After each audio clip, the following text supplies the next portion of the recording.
कल वाले होमवर्क के नोट डाउन कर लिए आंसर्स?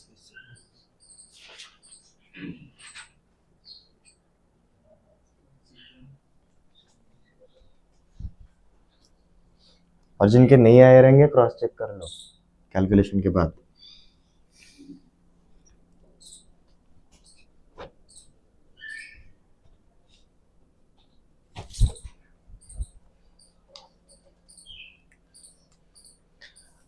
अब देखो 1 plus x to the power n, इसका एक्सपेंशन क्या होता है?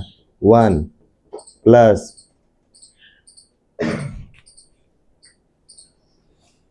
nc1 x का पावर 1 nc2 x का पावर 2 प्लस nc3 x का पावर 3।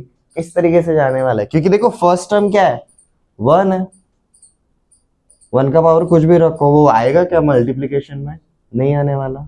बाइनोमियल कोएफिशिएंट हमारा हमेशा NCR होता है, और साथ में हमारा सेकंड टर्म का क्या रहता है? एक एक से पावर इंक्रीज होता जाएगा, अब तो ये जाएगा जी NCN x to the power n तक जाएगा। ये समझ में आया? अब इसमें देखो आपको वेरिएबल के ऊपर फोकस नहीं करना है। वेरिएबल को अगर छोड़ देंगे तो देखो हमें क्या मिला है? NC0 पहला बाइनोमियल कोएफिशिएंट, NC1 दूसरा बाइनोमियल कोएफिशिएंट, NC2 तीसरा बाइनोमियल कोएफिशिएंट तीसरे टर्म का। इस तरीके से तो हमें देखो अब T5, T6 and T7 checkout करना है। अब T5 हमें कब मिलता है? At r is equal to 4 मिलेगा। This is at r is equal to 5 and at r is equal to 6। तो हमारा जो ये वाला फॉर्मेट है like NCR x to the power r, यहाँ पर ये क्या मिलेगा जी? NC4 into x to the power 4, this is our fifth term.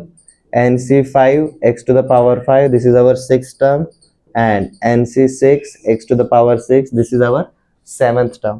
But हमें ये सारे टर्म्स लेने हैं क्या? नहीं, इनका सिर्फ बाइनोमियल कोएफिशिएंट लेना है। बाइनोमियल कोएफिशिएंट मतलब हमें वेरिएबल को इन्वॉल्व करने की जरूरत नहीं पड़ेगी। तो we are talking about NC4, NC5 and NC6। ये क्या रहेंगे हमारे जो भी रिक्वायर्ड बाइनोमियल कोएफिशिएंट्स है वो।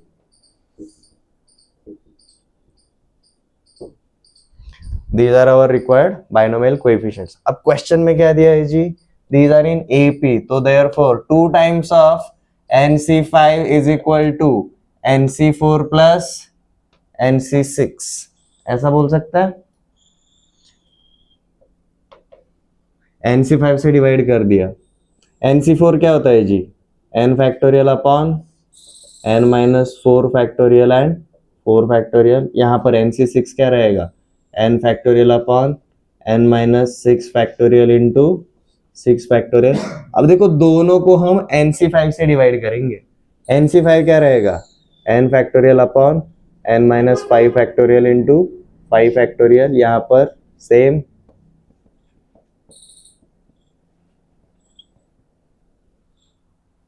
यहाँ तक पहुंचे सब लोग? अब देखो इसको क्विकली कैसा करना है, क्योंकि जब आप फाइनल एग्जाम्स में जल्दी से कैलकुलेशन करने के लिए जाते हो, अगर एक एक का डिफरेंस अगर रहेगा ना, तो जो बड़ा वाला है ना सिर्फ उसको रखो, बाकी सारे फैक्टोरियल काट दो। जैसे कि n-4 एंड n-5 में से बड़ा कौन है?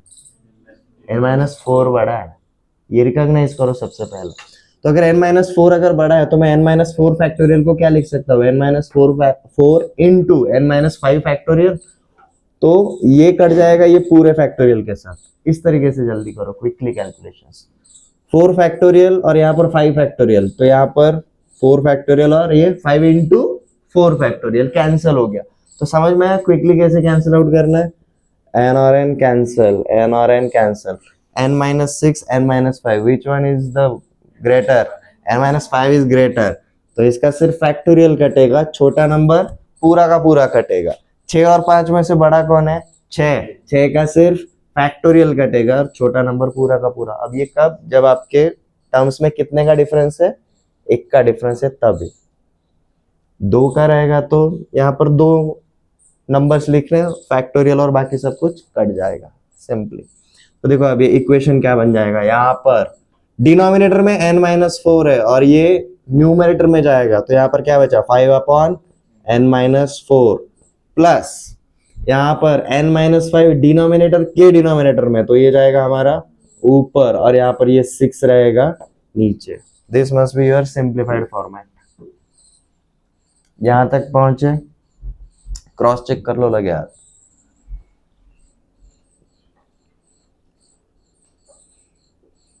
अब इसको सिंप्लीफाई करेंगे, ये क्या बनेगा, जो 6×5 = 30, यहाँ पर आपका n-4 इंटू n-5 कितना बनता है, n² - 9n + 20, ये बनता है प्रोडक्ट। और डिनोमिनेटर में क्या रहेगा 6 times of n-4।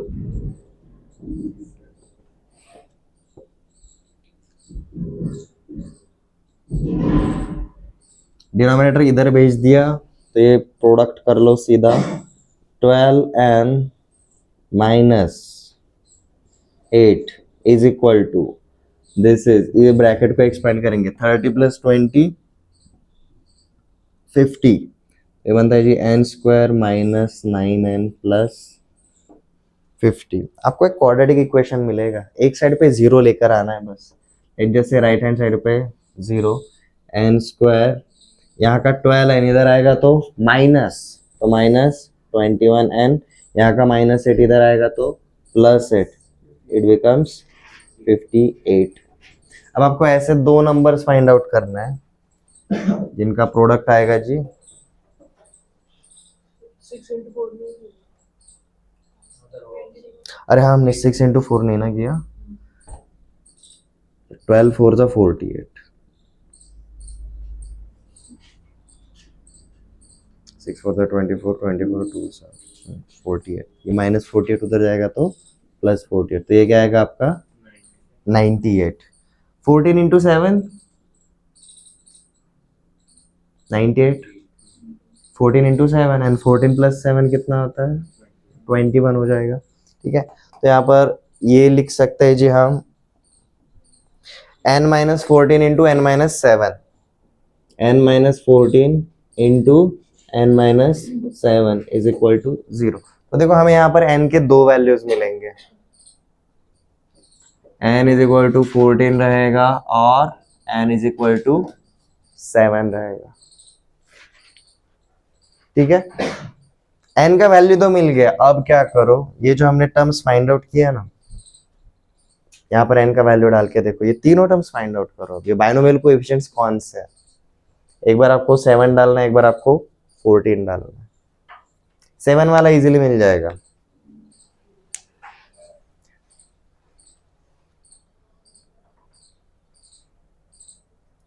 Seven C 4 is 35, 7c5 is 21 and 7c6 is 7। At n = 7 देखो आपको ये क्या मिलेंगे टर्म्स, 35, 21 एंड 7। एपी में है,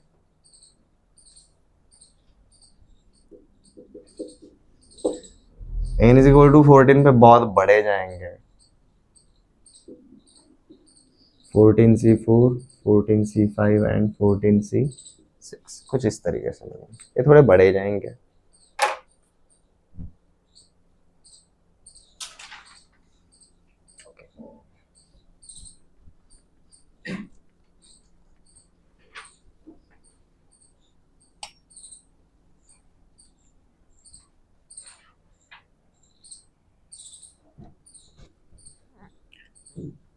तो देखो बाइनोमियल तो सीख लिया, बाइनोमियल थ्योरम का फायदा क्या है, बाइनोमियल की वजह से हमें एक बात तो पता चल गई, हमने जो बचपन में फॉर्मूले देखे थे a+b का होल स्क्वायर, होल क्यूब, ये सब का ओरिजिन हमारा बाइनोमियल थ्योरम के थ्रू आया हुआ है।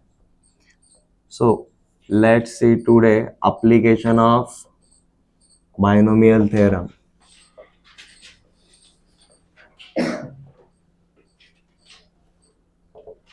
हम नंबर्स के ऊपर इसको कैसे किस तरीके से यूज कर सकते हैं वो हम देखेंगे।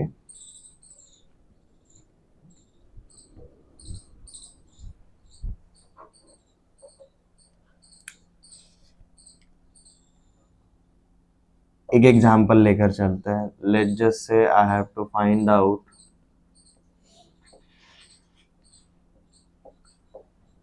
152 to the power 4, 152 to the power 4। मैं 152 को ऐसा लिख सकता हूँ 150 प्लस 2 टू द पावर 4। अब ये जो मेरा फॉर्मेट मैंने लिखा है, क्या ये एक बायनोमियल थ्योरम को अप्लाई कर सकता है? I have first term, I have second term, I have an, मुझे कुछ तो एक इंडेक्स का भी एक वैल्यू दे रहे वो, तो हम यहाँ पर सीधा बायनोमियल एक्सपेंशन अप्लाई कर सकते हैं। ठीक है, चलो क्विकली फाइंड आउट करते हैं। अब पावर 4 है तो इसके अंदर टोटल टर्म्स कितने मिलेंगे? 5 टर्म्स मिलेंगे। तो सबसे पहले इसका format 4C0, r is equal to 0 रखेंगे। जो पहला टर्म रहेगा उसका पावर n रहेगा और जो दूसरा टर्म रहेगा उसका पावर 0 प्लस 4C1 इंटू 150 का पावर 3 इंटू 2 का पावर 1 प्लस 4C2 150 का पावर 2, 2 का भी पावर 2 प्लस 4C3 150 इंटू 2 का पावर 3 प्लस 4C4 150 का पावर 0, 2 का पावर 4। देखो हर एक वैल्यू लिखा है, भले वो आगे जाके कैलकुलेशन में 1 होने वाला है। प्रैक्टिस के दौरान करो, जब जरूरत रहेगी तब हम शॉर्टकट ले सकते हैं, पर प्रैक्टिस के दौरान लिखा करो, अदरवाइज क्या होगा, वो इग्नोरेंस का आदत हो जाएगा। अब जैसे कि 4C0 is 1, 2 to the power 0 is also 1, तो हमें यहाँ पर क्या मिलेगा जी, 150 का पावर 4 बचेगा सिर्फ। यहाँ पर 4C1 इज 4, 2 का पावर 1 इज 2, तो 4 इंटू 2 8 टाइम्स ऑफ 150 का cube plus 4C2 is 6, this is 4, 6 4s are 24, so 24 times of 150 का square plus 4C3 is 4, this is 8, 32 times of 150 plus 4C4 is 1, 2 to the power 4 is 16, ये finally रहेगा हमारा 16। अब हमें बस इसको सिंप्लीफाई करना रहेगा, नथिंग एल्स।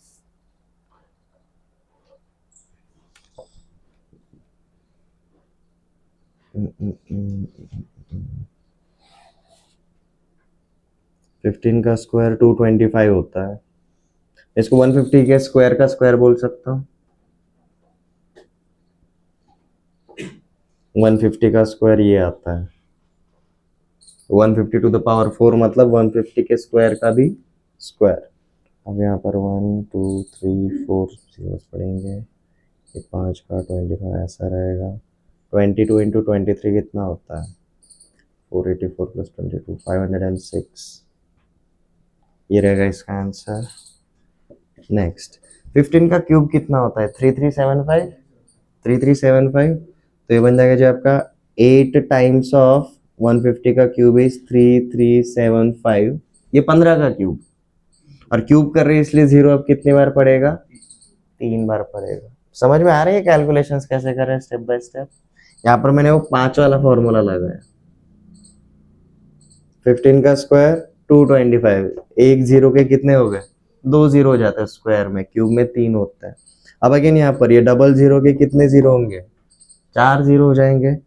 जब ये 225 यूनिट प्लेस पे 5 रहता है तो हम क्या करते हैं, 5 को सीधा 25 लिख देते हैं, और ये 22 के अगला वाला नंबर इज 23, उसके साथ मल्टीप्लाई करेंगे तो मुझे ये नंबर लाइकवाइज ये प्रोडक्ट कर लेना।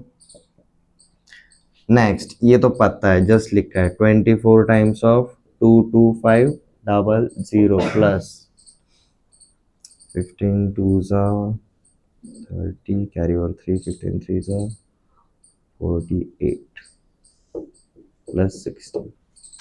बस इसको एक बार सिंप्लीफाई कर लो।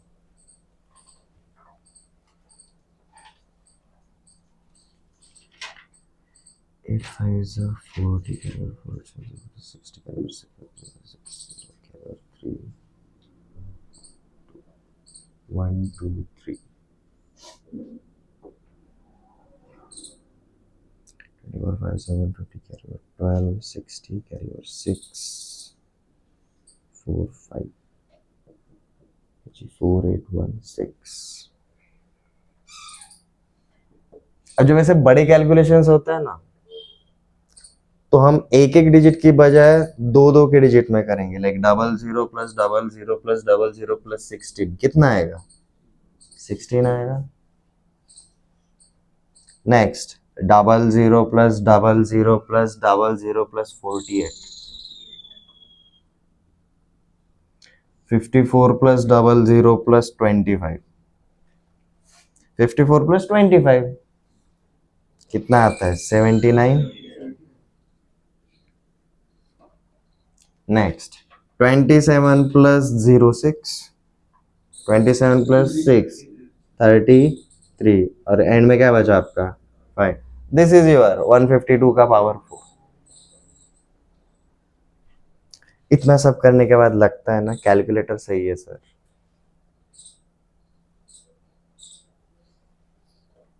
ठीक है,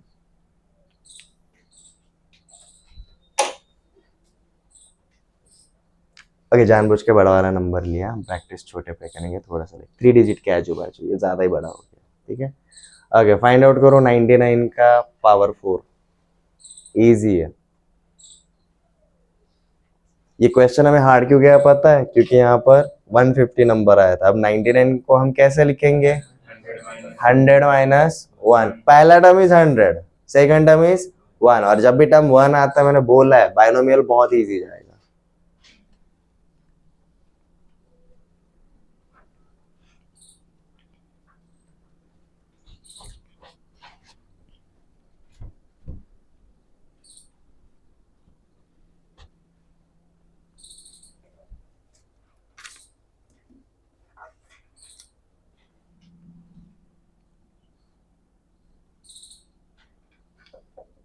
इवेल्युएट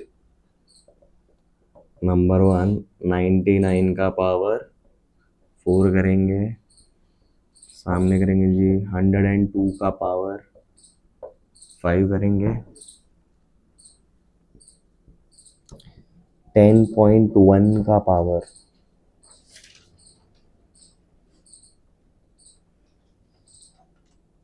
4 फाइंड आउट करेंगे।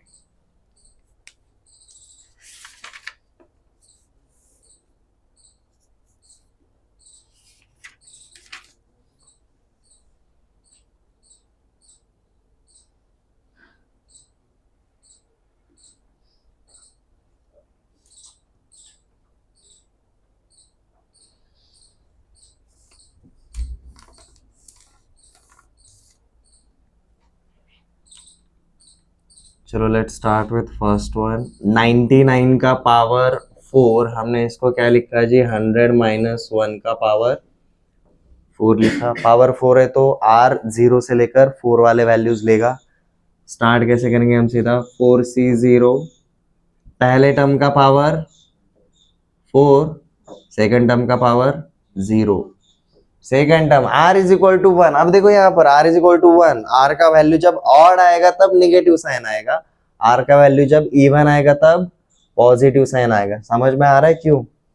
मैं तो नॉर्मली लिख देता हूँ, देखो हमारे प्रॉपर के तरीके से ही। ये 1 का पावर 0 नहीं, ये -1 का पावर 0 है। नेक्स्ट आएगा 4c1 इंटू 100 का पावर 3 और -1 का पावर 1 प्लस 4c2 100 का पावर 2 और -1 का पावर 2 प्लस, जब आप नोटबुक में लिखते हो ना, अगर लंबा ज्यादा जा रहा है और एक के नीचे अगर आप एक लिख रहे हो तो प्लीज एक लाइन छोड़ दिया करो, बहुत सारे कैलकुलेशन इधर ही परफॉर्म कर सकते हैं। 4c3 100 का पावर 1 -1 का पावर 3 प्लस 4c4 100 का पावर 0 -1 का पावर 4। देखो सब जगह पर एडिशन के साथ ही लिखा हुआ है। अब ध्यान देंगे जी चेंजेस कैसे होता है। 4c0 क्या रहता है? 1 रहता है, ये भी 1 रहेगा, तो यहाँ पर आपका सिर्फ क्या आएगा? 100 का पावर 4। 4c1 इज 4 -1 का पावर -1। यहाँ पर नेगेटिव साइन क्यों आएगा? समझ में आ गया? r = 1 पे। यहाँ पर -1 का square 1, 4c2 is 6, 4c3 is 4 -1 का पावर 3 -1, 4 से 4 इज 1, -1 का पावर 4 +1। अब देखो यहाँ पर ये पहला वाला टर्म कब मिला था? At r is equal to 0, this at r is equal to 1, this at r is equal to 2, r is equal to 3, r is equal to 4। अब r के जब ऑड वैल्यूज रहते हैं, कब? जब बायनोमियल में बीच में कौन सा साइन रहेगा? माइनस। तब r के जो ऑड वैल्यूज रहते हैं वहां पर आपका ये प्लस साइन को कौन रिप्लेस करेगा? माइनस साइन रिप्लेस करने वाला है। तो देखो अब ये कैसा बनेगा, सिंप्लीफाई करते हैं। 1 इंटू 1 1, 10 का पावर 100 का पावर 4, 4 इंटू -1 -4, 100 क्यूब,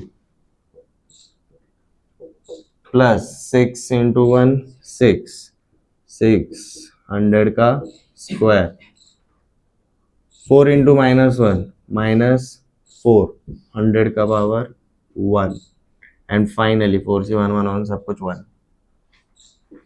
प्लस 1। ये सिंप्लीफिकेशन सबका यही आया, क्रॉस चेक कर लो। ठीक है, 100 का पावर 4 पता है क्या होगा? ये हर एक डबल जीरो 4 टाइम्स हो जाएगा, तो this becomes like 1 0 0 0 0 0 and 0 -4 times of this. ठीक है, सो माइनस 1 2 3 4 5 6, और यहां पर आपका क्या आ जाएगा? -4 प्लस 6 माइनस 400 प्लस 1। ये ऐसे क्यों लिखा है आपको समझ में आ जाएगा। This is r is equal to 0 पे, r इज इक्वल टू 1 पे, r इज इक्वल टू 2 पे, r इज इक्वल टू 3 पे, r इज इक्वल टू 4 पे। साइंस देखो, r इज इक्वल टू 1 पे कौन सा है आपके? निगेटिव साइन आता है, तो ये पार्ट के ऊपर हमें ध्यान देना पड़ता है जब निगेटिव आ रहा है बायनोमियल में तब।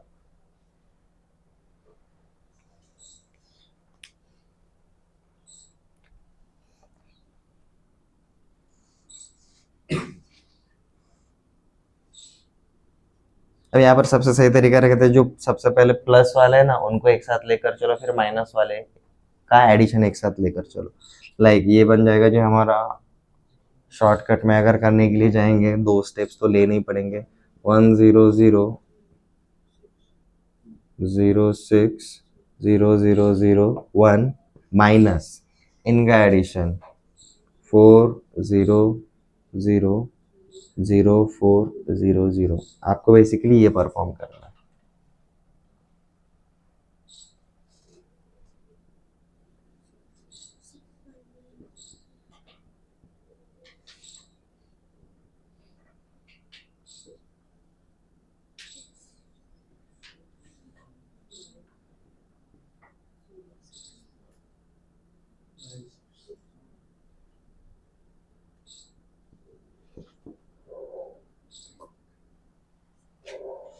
आपका आना चाहिए जी ये आंसर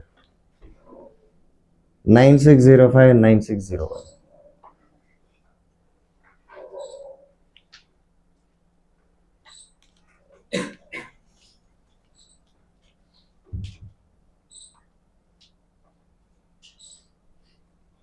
सेम।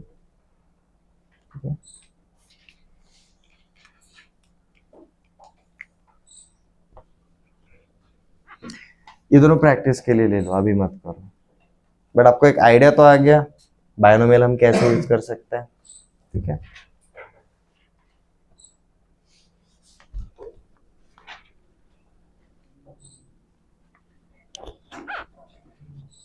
हम थोड़े से वर्ड वाले प्रॉब्लम्स करेंगे।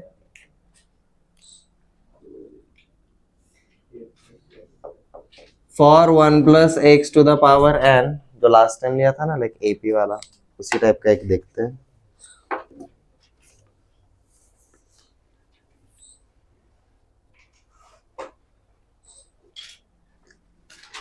For 1 plus x to the power n, binomial coefficients of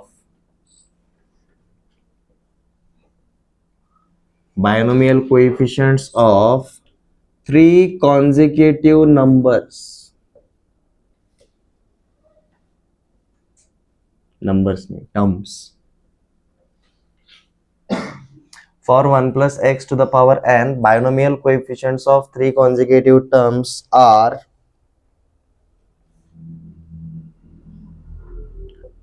220, 495 and 792.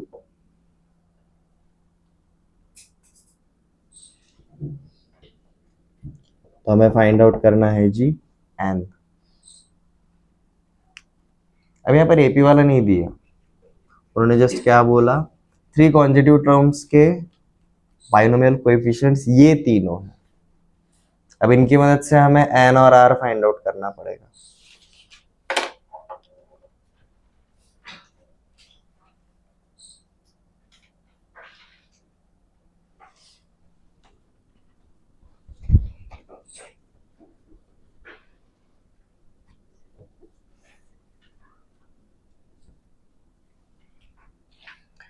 अब 3 कॉन्जिक्यूटिव टर्म्स मतलब क्या रहेगा, r के भी 3 कॉन्जिक्यूटिव ही वैल्यूज रहेंगे. मतलब 3 कॉन्जिक्यूटिव टर्म्स मतलब कैसे रहेगा, अगर r हमारा 0 1 2 3 ऐसा अप टू कहां तक n तक वैल्यू लेगा. अब ये n तक जाते जाते लेट जैसे बीच में क्या होगा, ये r माइनस 1 लिया, फिर r लिया, फिर r प्लस 1 लिया, r प्लस 2 लिया, और ये आगे जाते जाते n तक गए. ऐसा पकड़ के चल सकते हैं. अब 3 कॉन्जिक्यूटिव मतलब r के 3 कंटिन्यूअस वाले वैल्यूज. तो हम क्या पकड़ के चलेंगे, late just say 3 consecutive r के values are r minus 1, r and r plus 1. ये समझ में आया, क्योंकि अब r के वैल्यूज किस में रहेंगे. इसके पहले जो क्वेश्चन देखा था इस टाइप का, बाइनोमियल कोएफिशिएंट्स एपी में थे. r तो हमेशा एपी में ही रहेगा 3 कॉन्जिक्यूटिव के लिए. तो यहाँ पर 3 कॉन्जिक्यूटिव टर्म्स जब बोला है तो यहाँ पर हमें क्या पता चल जाता है, यहाँ पर जो आपका r रहेगा, r इज इन एपी. ये समझ में आ गया. और ये 3 कॉन्जिक्यूटिव टर्म्स जो रहेंगे उसको हम कौन से वाले फॉर्मेट से फाइंड आउट करेंगे, हमारे जनरल टर्म वाले फॉर्मेट से फाइंड आउट करेंगे. और उनका जो बाइनोमियल कोएफिशिएंट रहेगा वो तो दिया हुआ है, तो हम रिलेट कर सकते हैं सीधा. ये समझ में आया रफ आइडिया हम कैसे अप्रोच करने वाले हैं एवरीवन. ओके,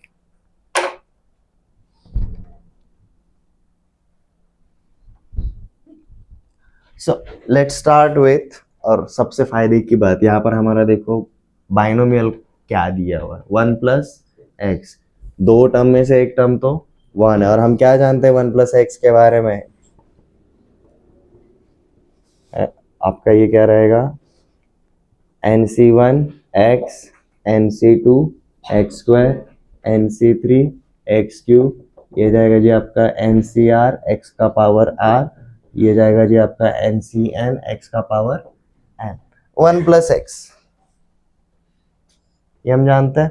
अब यहाँ पर आपका बाइनोमियल कोएफिशिएंट्स मतलब क्या रहेंगे, सिर्फ यही वाले टर्म्स रहेंगे. यू विल फाइंड आउट, हमें वैसे ही इक्वेशंस मिलेंगे जैसे लास्ट क्वेश्चंस में मिले थे. ये क्लियर है. So, for 1 plus x to the power n, binomial coefficients are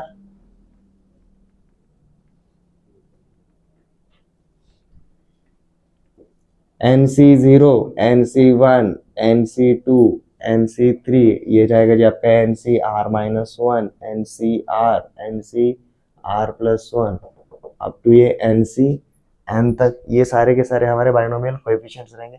उसमें से कोई भी 3 कॉन्जिक्यूटिव हमने ये चूज करना है.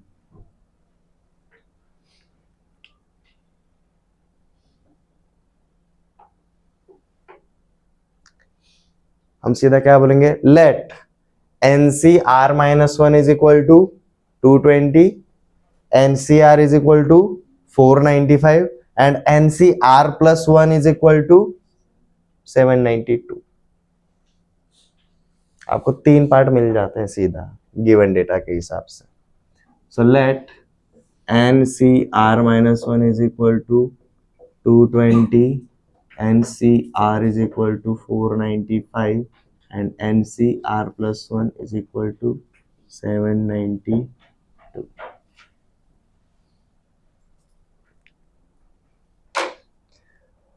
अब ये जो तीन स्टेटमेंट्स मिले हमें गिवन डेटा से, इससे हम कितने इक्वेशंस बना सकते हैं? वैसे तो तीन बना सकते हैं, बट क्विकली करने के लिए हम सिर्फ दो इक्वेशंस बनाएंगे। तो जोड़ियां अगर बनानी रहेंगे तो आर के पड़ोस वाले वैल्यूज की जोड़ियां बनाएंगे, मतलब r minus one and r वाला वैल्यू लेंगे, r and r plus one वाला वैल्यू लेंगे, और इनका क्या लेंगे? रेशियो लेंगे। इक्वेट तो नहीं कर सकते, तो यहाँ पर ले जैसे this is a and this is b and this is c, तो फर्स्ट इक्वेशन के लिए हम क्या करेंगे जी? इसमें से बड़ा कौन सा है? b है ना। फर्स्ट के लिए हम क्या करेंगे? सीधा a अपॉन b परफॉर्म करेंगे, और सेकंड इक्वेशन के लिए हम b अपॉन c परफॉर्म करेंगे। हमें कितने इक्वेशंस मिलेंगे फिर? दो इक्वेशंस मिलेंगे, और हमारे अननोन भी कितने हैं? एक n है और दूसरा r है, तो दो अननोन्स के लिए दो इक्वेशंस इनफ हो जाता है। यहां तक कैसे है वो समझ में आया?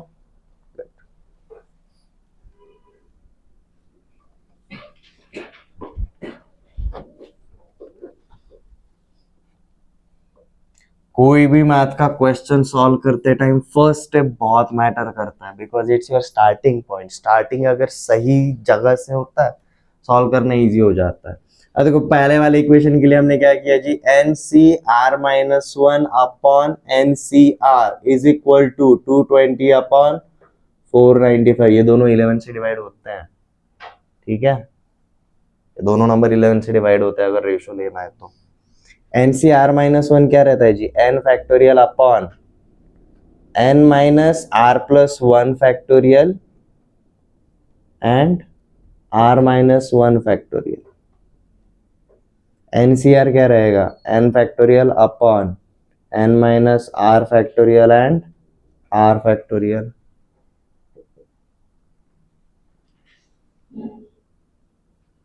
अब देखो दोनों का एन सेम पार्ट है, आपका सिर्फ क्या अलग है? आर के वैल्यूज अलग है। इनमें भी कितने का डिफरेंस है? एक का डिफरेंस है। कैलकुलेशन करना बहुत इजी है। एन फैक्टोरियल कट गया, आर माइनस वन, आर बड़ा है तो इसका फैक्टोरियल कटेगा, ऊपर वाला पूरा part. N minus are plus one and n minus r, ऊपर वाला पार्ट बड़ा है तो इसका सिर्फ फैक्टोरियल कटेगा, ये नीचे वाला पार्ट पूरा कटेगा। आपका बचता क्या है? देखो ये आर जाएगा हमारा, ऊपर जाएगा आर, और नीचे रहेगा जी हमारा सिर्फ n minus are plus one. ये बनता है आगे जाके। अब देखो यहाँ पर 11 से डिवाइड कर सकते हैं, ठीक है? ये बन जाता है जी 20/45, और होगा, ठीक है, 4/9। तो दिस इज अवर 4/9। यहाँ से इक्वेट करके पहला इक्वेशन बना लो, like 9r is equal to 4n minus 4r plus 4। सब कुछ एक साइड पे अगर ले लिया तो 4n, 9r उधर जाएगा तो minus minus 13r plus 4 is equal to 0। ये एक इक्वेशन मिला एन और आर की टर्म में। सेकेंड इक्वेशन मिलेगा with the help of B upon C. B upon C, ये दोनों 9 से डिवाइड होते हैं, ऐसे जाओ ये दोनों numbers. This is our equation 1। B upon C perform करेंगे, N C R upon N C R plus one is equal to 495 upon 792। वैसे 99 से भी डिवाइड होता है सीधा, 99 से अगर डिवाइड करोगे तो सीधा 5/8।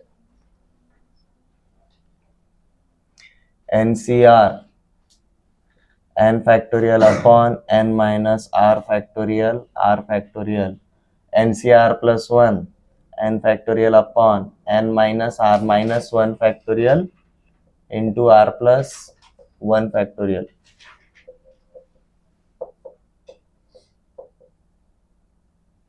is equal to, आगे जाते हैं, ये और ये कैंसिल हो गया, दोनों में से ये छोटा है, ये पूरा कटेगा, सिर्फ ये बचेगा। r प्लस वन बड़ा है, ये फैक्टोरियल ये कटा, r प्लस वन नीचे हो जाएगा अब हमारा ऊपर, और यहाँ पर नीचे आएगा हमारा n minus r is equal to, यहाँ से क्या मिला जी हमें 5/8। तो 8r plus 8 is equal to 5n minus 5r, सब कुछ एक साइड पे ले लेते हैं, 5n, 8r उधर जाएगा तो माइनस 13r प्लस 8 उधर जाएगा तो -8 is equal to 0. This is going to be our second equation. Equations check कर लो, यही मिलने चाहिए.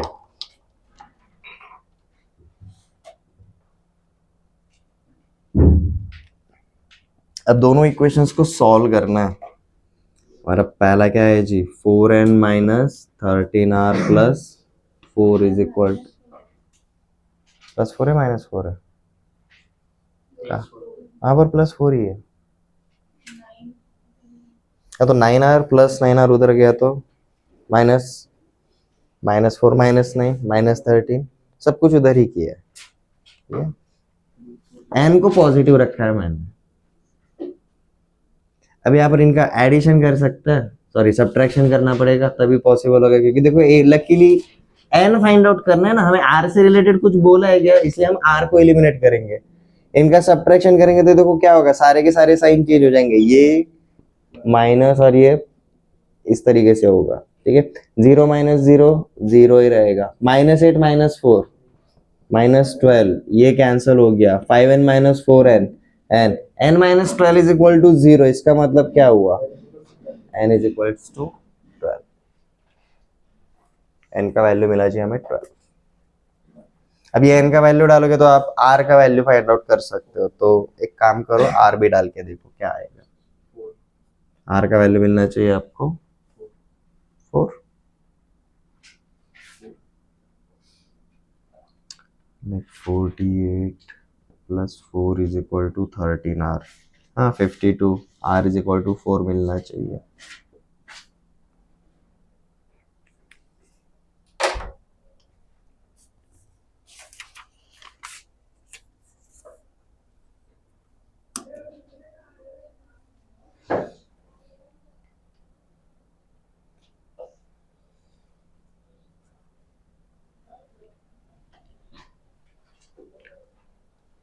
लास्ट लेक्चर की शुरुआत में हमने समवट 4 क्वेश्चन किए थे, उसमें से पहले वाले 2 शायद ये किए थे, 1 plus x to the power something and x plus 1 to the power something.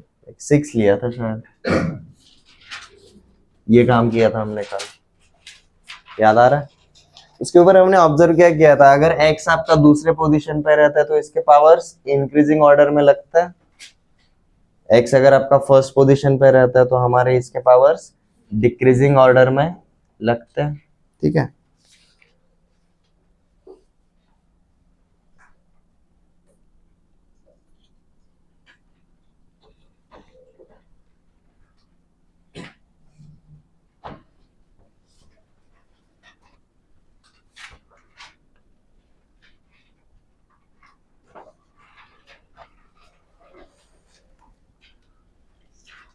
तो देखो जी, आज हम बेसिकली हमारा नेक्स्ट पार्ट जो रहेगा, हम कुछ ऑब्जर्वेशंस करने वाले हैं. किसके ऊपर, बायनोमियल कोएफिशिएंट्स के ऊपर. बट बायनोमियल कोएफिशिएंट्स के लिए हमारा बायनोमियल क्या है वो भी मैटर करेगा, इसलिए हम एक सिंपलेस्ट फॉर्म वाला बायनोमियल पकड़ के चलते हैं, 1 plus x to the power n. ये वाला पार्ट हम कंसिडर करके चलते हैं. हमारे जो भी प्रॉपर्टीज रहेंगे वो हमें इसके ऊपर ही ऑब्जर्व करने रहेंगे, जो भी हम ऑब्जर्वेशंस बनाएंगे. ठीक है, क्योंकि देखो एक टर्म कांस्टेंट है और एक जगह पर हमारा वेरिएबल है, तो कैलकुलेशन में दोनों आने वाले रहता है. कांस्टेंट में भी हमारा कौन सा कांस्टेंट है, जो मल्टीप्लिकेशन में रहे ना रहे फर्क नहीं पड़ता. तो हमें जो भी चेंजेस है वो सिर्फ एक टर्म के ऊपर ऑब्जर्व करना इजी हो जाता है. ठीक है, तो इसका एक्सपेंशन हमने जस्ट एक्सप्लेन किया, NC0 x का पावर 0 प्लस NC1 x का power 1, NC2 x square, NC3 x cube, ऐसा जाएगा जी ये NCn x का पावर n तक. अब यहाँ पर हमारे बाइनोमियल का एक्सपेंशन तो हो गया, बट ये बाइनोमियल एक्सपेंशन में हम किसके ऊपर फोकस करने वाले हैं, ऑन कोएफिशिएंट्स. अब बाइनोमियल कोएफिशिएंट्स के लिए हम क्या करेंगे, ये जो भी एक्सपेंशन है इसमें से हमें किसको हटाना है, वेरिएबल को हटाओगे तब भी आप कोएफिशिएंट्स के ऊपर फोकस करोगे, आपको कितने कोएफिशिएंट्स मिलेंगे? n मिलेंगे, n+1। जितने टर्म्स रहेंगे उतने कोएफिशिएंट्स मिलेंगे। 1+x⁴n। पहला ऑब्जर्वेशन क्या था बाइनोमियल एक्सपेंशन के ऊपर? अगर इसका पावर n है, इंडेक्स अगर n है, तो इसके एक्सपेंशन में कितने टर्म्स रहेंगे? +1, n+1। तो हमें बाइनोमियल कोएफिशिएंट्स भी कितने मिलेंगे? n+1। सो हमारे बाइनोमियल कोएफिशिएंट्स क्या रहेंगे हमारे? nc0, nc1, nc2, nc3, ये जाएगा जी हमारा ncn तक।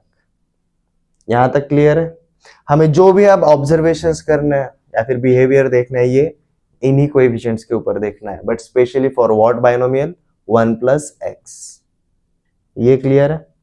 अब यहां से आगे हम इसको nc0, nc1 ये लंबा चौड़ा लिखते हुए नहीं बैठेंगे।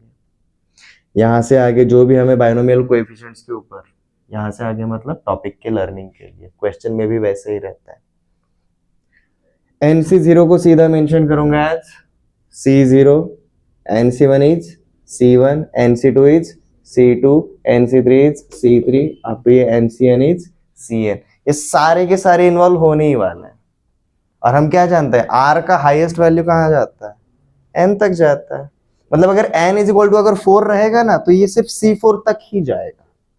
अगर n का वैल्यू अगर 10 रहेगा तो ये सिर्फ c10 तक ही जाएगा, उसके आगे नहीं जाएगा। ये समझ में आ रहा है? Everyone clear? ये जो नंबर ऑफ बाइनोमियल कोएफिशिएंट्स रहेंगे, ये हमेशा क्या रहेंगे? फाइनाइट रहेंगे। ये इनफिनाइट एपी या फिर इनफिनाइट जीपी की तरह नहीं रहता। Since our n is finite, n+1 is also finite, इनका काउंट भी हमेशा फाइनाइट ही रहेगा। ये क्लियर है एवरीवन? ओके, सो हेडिंग डालो जी, प्रॉपर्टीज ऑफ बाइनोमियल कोएफिशिएंट्स। और यहां पर हम कौन सा वाला पालतू बाइनोमियल उठाने वाले हैं? दैट इज 1+x, जिसमें से एक term is 1 and second term is a variable. Variable का भी देखो पावर हमने क्या रखा है? x का भी पावर हमने 1 ही रखा है, ज्यादा बड़ा नहीं ले रहे वेरिएबल।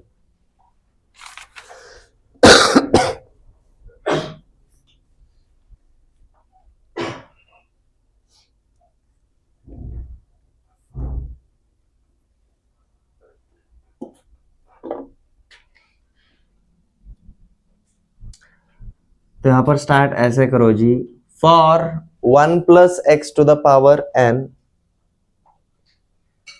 और उसका एक्सपेंशन लिखेंगे। फॉर 1+x⁴n, इसका एक्सपेंशन हमारा क्या है जी? ऐसा ही लिखना, nc0 × 1 like this.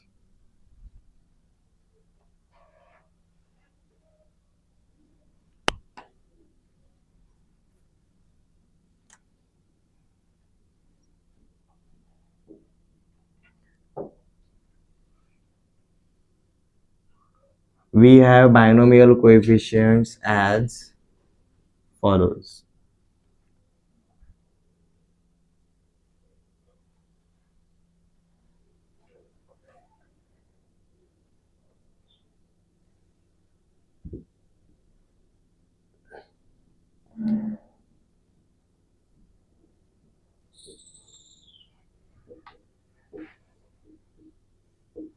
And we are going to denote them as, अभी जो बाइनोमियल कोएफिशिएंट्स रहेंगे इसको हम यहाँ से आगे कैसे लिखेंगे जी? c0, c1, c2, c3 up to ये cn।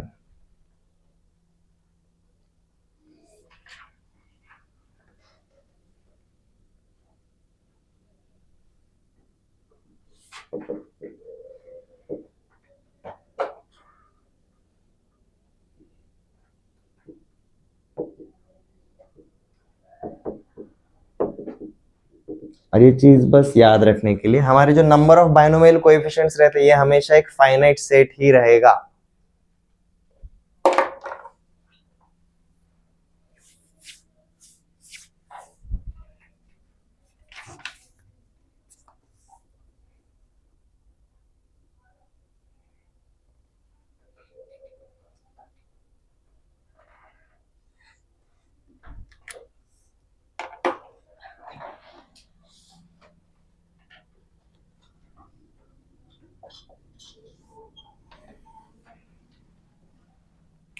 So let's start with property. In expansion of 1 plus x to the power n, coefficients equidistant from the beginning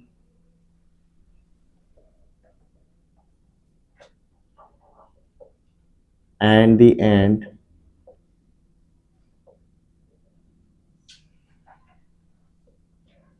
are always equal.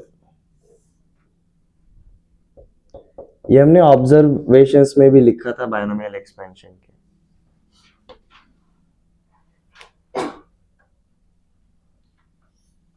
अब देखो ये जो स्टेटमेंट में लिखा है इसका मतलब क्या है, हमारा ये वैल्यू कैसे जा रहा है समझ में आ रहा है ना. कोएफिशिएंट्स C0 से लेकर Cn तक जाने वाला है. अब equidistant from the beginning and the end, इसका मतलब r इज इक्वल टू 0 और r is equal to n पे हमें वैल्यूज क्या मिलेंगे. C0 is equal to Cn रहेगा. इसी स्टेटमेंट का मतलब क्या है, C1 is equal to C n minus 1 रहेगा, C2 is equal to Cn minus 2 रहेगा and so on. CR is equal to Cn minus R रहेगा. ये स्टेटमेंट का मीनिंग ये है.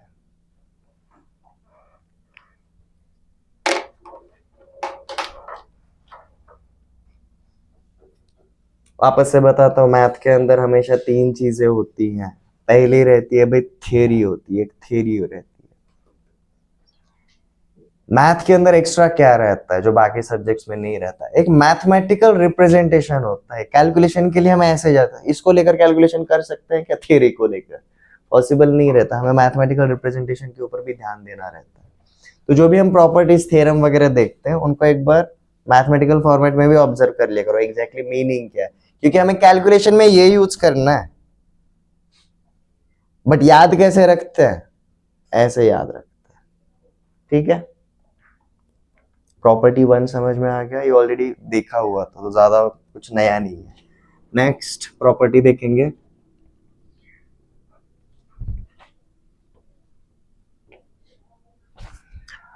Property 2. In expansion of 1 plus x to the power n,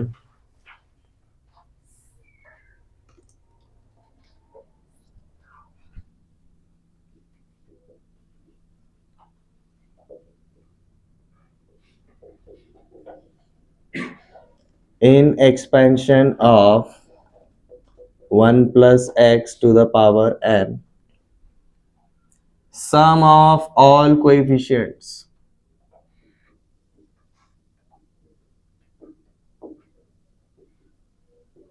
is 2 to the power n. Sum of all coefficients is 2 to the power n. अब इसको देखो mathematical format में कैसे लिखेंगे जी. C0 plus C1 plus C2, ये जी up to कहां तक जाएगा Cn. ये कितना रहेगा जी 2 to the power n. इसका मतलब ये है. कई सारी किताबों में इसको ऐसे भी दिया गया है जी, समेशन r वेरिंग फ्रॉम 0 से लेकर n तक for what Cr is equal to 2 to the power n. Questions जो पूछे जाते हैं एनडीए में, आपको डेटा ऐसे नहीं देते बच्चों के जैसे. एडवांस लेवल पे आ रहे हो, आपको इस तरीके से शो किया जाएगा. आर अब हर एक वैल्यू लेगा, कहां से 0 से कहां तक n तक, मतलब C0 C1 C2 C3 up to Cn, सबका एडिशन रहेगा.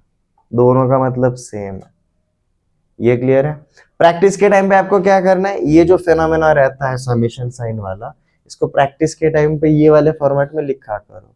कुछ नहीं, शुरुआत के 2-3 लिखने के बाद एंड वाले 2 लिखने के खत्म. समझ में आएगा कहाँ से शुरू कर रहे हैं कहाँ पर खत्म कर रहे हैं. ये समझ में आया आंसर. ठीक है.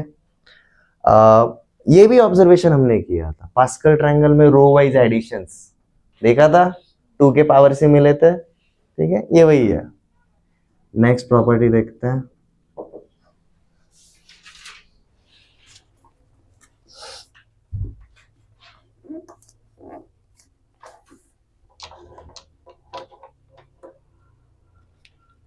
सेम स्टेटमेंट, हमारा पहला स्टेटमेंट हमेशा वही रहने वाला है, in expansion of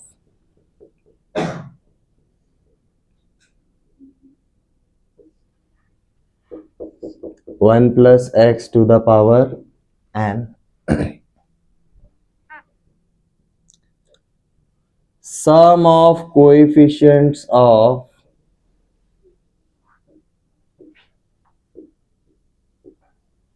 odd terms is equal to sum of coefficients of even terms.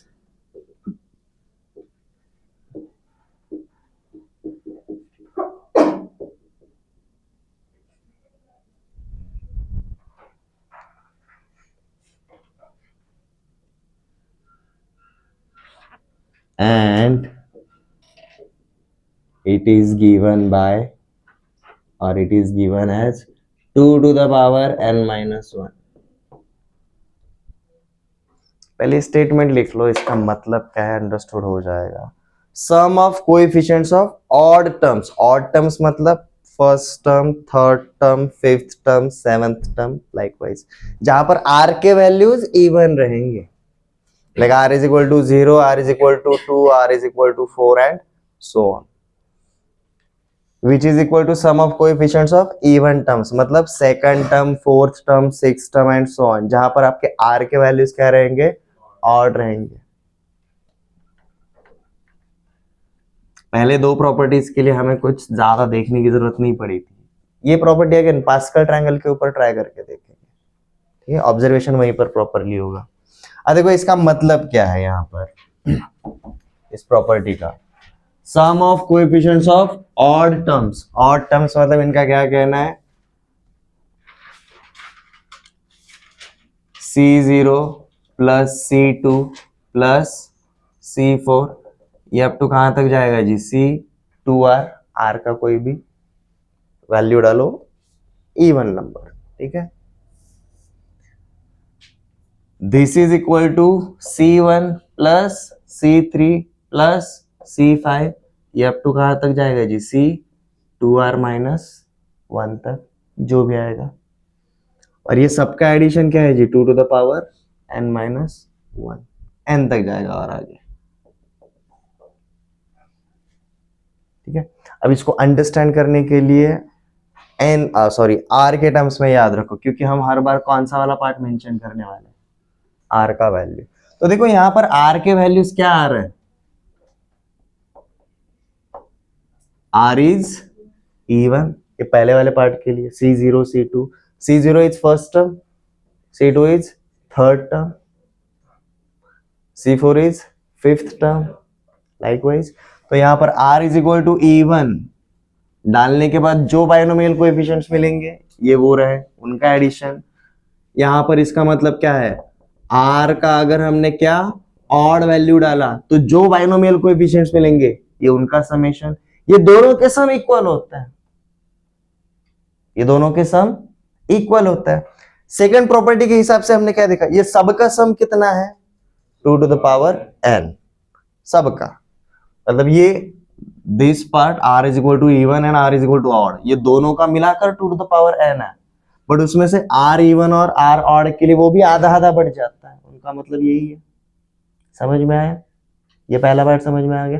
अगर ये दोनों का एडिशन अगर 2 टू द पावर n है और r is equal to even रहे या फिर r is equal to odd रहे, दोनों में ये आधा आधा बढ़ जाएगा, तो बेसिकली क्या होगा, 2 to the power n upon 2 हो जाएगा. And this is nothing but 2 to the power n minus 1. Statement का मतलब समझ में आ गया, एवरीवन क्लियर. याद रखने के लिए सबसे सही तरीका, r के इवन वैल्यूज का समेशन, r के ऑड वैल्यूज का समेशन, ये इक्वल होता है. और ये दोनों का सम हमें पता है, तो इसमें भी और आधा आधा बढ़ जाएगा.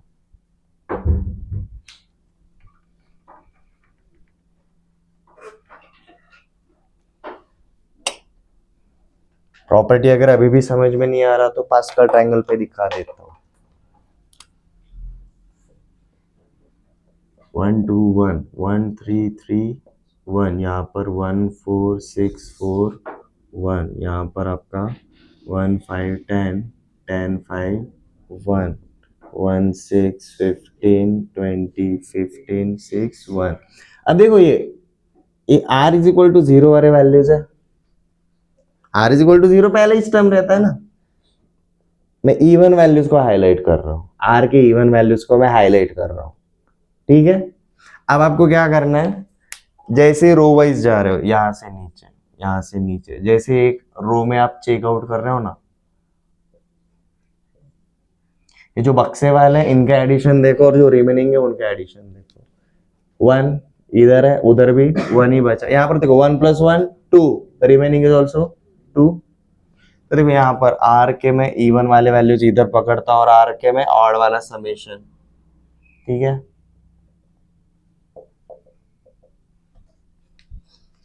One and one same, second row में 1 एंड 1 2, वहां पर भी कितना मिला 2। 1 एंड 3 यहाँ पर 4 मिला, वहां पर 3 एंड 1 4 मिला। 1 and 6 and 1 8, 4 and 4 8, 1 and 10 and 5 16, 5 and 10 and 1 16, 1 + 15 + 15 + 1 32, 6 + 6 12 + 20 32। समझ में आया प्रॉपर्टी का मतलब, ठीक है। स्टेटमेंट सिर्फ रटने नहीं रहता है, जो प्रीवियस डेटा देखा है उसके ऊपर ओवरले करना है, मैच करना है, ठीक है।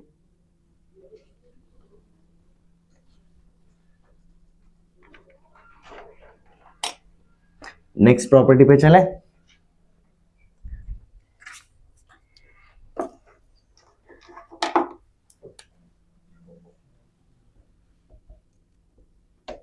ये property basically property of combination वाला ही पार्ट है।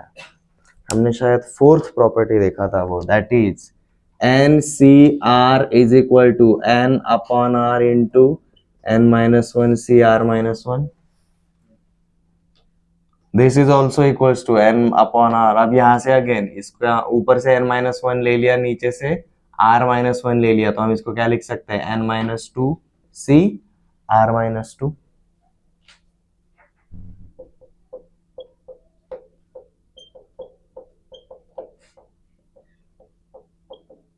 इंटू क्या लिख सकते हैं N-3 CR-3 and so on. तो बेसिकली हमें क्या पता चला, हम N और R के लोअर वैल्यूज की तरफ अप्रोच कर सकते हैं। ये फैक्टोरियल के जैसा ही है, हम किसी भी बड़े नंबर का फैक्टोरियल छोटे फैक्टोरियल के टर्म में लिख सकते हैं, हम किसी भी बड़े नंबर का कॉम्बिनेशन छोटे नंबर के कॉम्बिनेशन के टर्म में लिख सकते हैं, बहुत इजी हो जाता है, ठीक है। मतलब जैसे कैसे देखो यहाँ पर लेट जैसे मुझे पूछा गया जी 20C4 का value, you are like sir ऊपर 20 फैक्टोरियल, नीचे 16 फैक्टोरियल और 4 फैक्टोरियल, बहुत जानलेवा हो जाता है। 20/4 बचा क्या 19 and 3, 19/3 बचा क्या 18 and 2, 18/2 बचा क्या 17। This is going to be your answer. Justify करना इजी हो जाता है ना, फैक्टोरियल के रास्ते हम जा ही नहीं रहे, ये प्रॉपर्टी का फायदा ये हो जाता है फास्ट कैलकुलेशंस के लिए। ये क्लियर है। Again this property matches with combination के अंदर जो देखा था उसके साथ। चलो नेक्स्ट पार्ट पे चलते हैं, प्रॉपर्टी 5।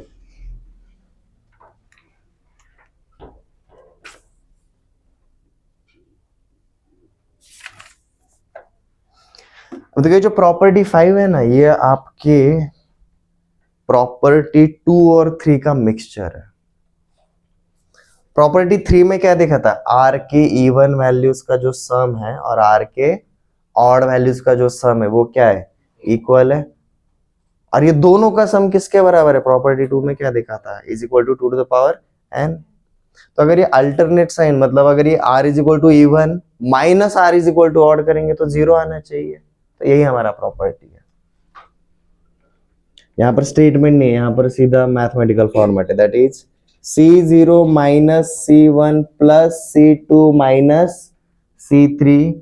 ऐसा आगे हम कहां तक जा रहे हैं जी, -1 का power n Cn। This is equal to 0। समझ में आ रहा है? ये C0 कब मिलता है? At R is equal to 0। ठीक है, तो जब R के इवन वैल्यूज है, देखो ये इवन वैल्यूज है R वाले, ये नीचे कौन से वाले वैल्यूज है R के? ऑड। तो R के इवन वैल्यूज को पॉजिटिव साइन और R के ऑड वैल्यूज को निगेटिव साइन अगर डाला और फिर अगर इसका सम किया तो ये कितना आता है? 0। ठीक है, ये भी प्रॉपर्टी हमने, सॉरी ये ऑब्जर्वेशन लिखा है हमने बायनोमियल में, हमारा फाइनल वाला observation.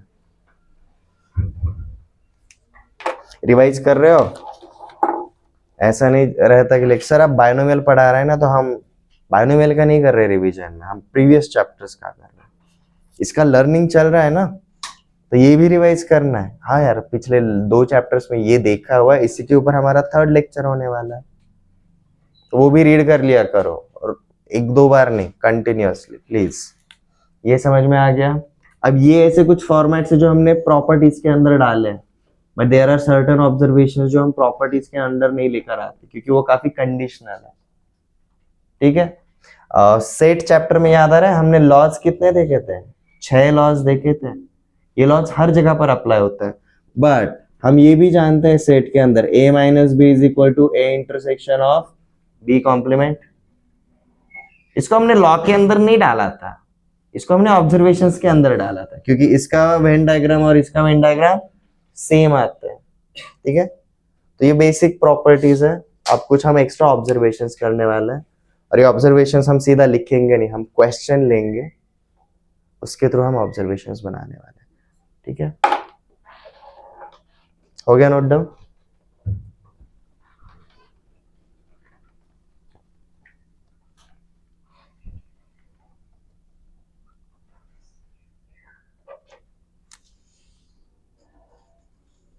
Observations on binomial coefficients.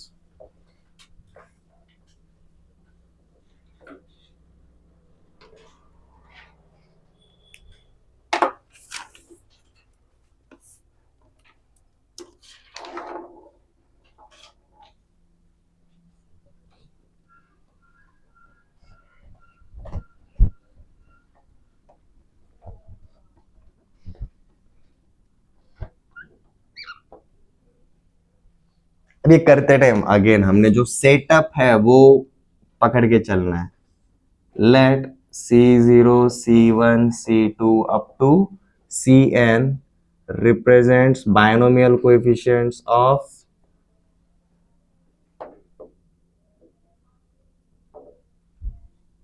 कौन सा binomial? 1 plus x to the power n।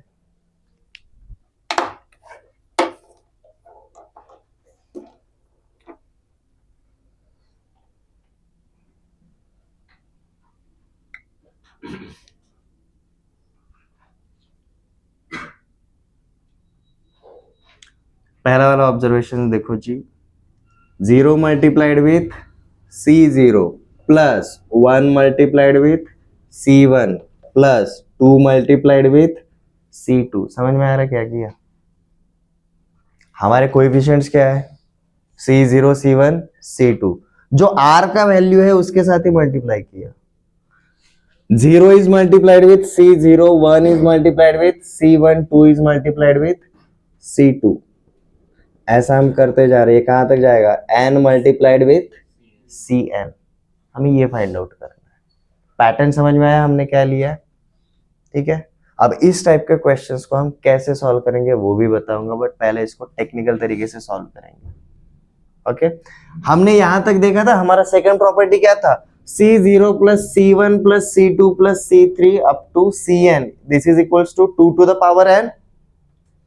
ये भी वैसे ही कुछ आना चाहिए, बट यहां पर चेंज क्या हुआ है? आपका R का वैल्यू हर एक बार इंट्रोड्यूस हो रहा है और मल्टीप्लाई कर रहा है। सेटअप समझ में आ गया? इसका पहले आंसर लिख लेते हैं जी। आंसर मतलब ये सीधा प्रॉपर्टी के जैसे ही रहेगा, सीधा फॉर्मूला बना सकते हैं हम। इट बिकम्स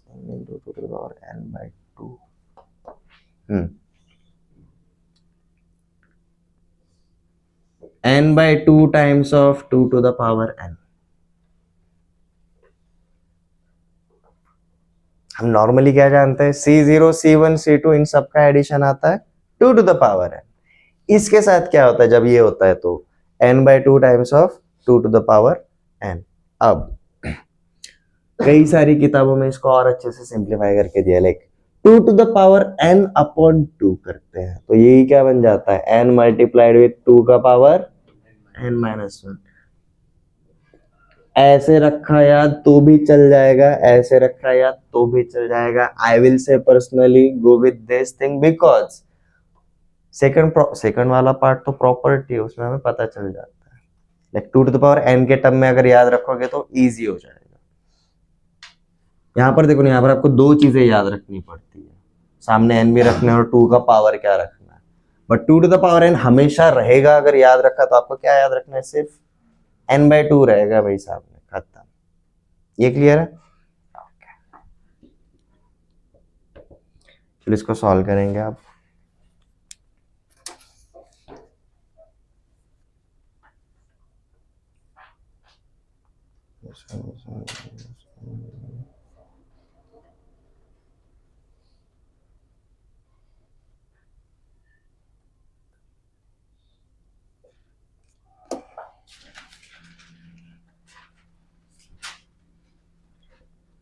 गिवन पार्ट को हम ऐसा रिप्रेजेंट कर सकते हैं, this is summation of CR, और CR के साथ कौन मल्टीप्लाई हो रहा है, R का ही वैल्यू मल्टीप्लाई हो रहा है। तो क्या मैं इसको ऐसा लिख सकता हूँ, this is summation of R multiplied with CR। हम कहां से शुरू कर रहे हैं जी, हमारे LHS से। LHS is nothing but it is a summation of R multiplied with CR। अब CR is nothing but NCR, ठीक है। तो यहां से शुरू करेंगे तो दिस बिकम्स, R को वैसा का वैसे ही रखा NCR। यहाँ पर चौथा प्रॉपर्टी अभी जो देखा था वो अप्लाई करो। NCR को हमने क्या लिखा जी, n upon R multiplied with n-1C R-1। ये क्यों कर रहे हैं, हमें किसको हटाना है, R को हटाना है। अभी हट जाएगा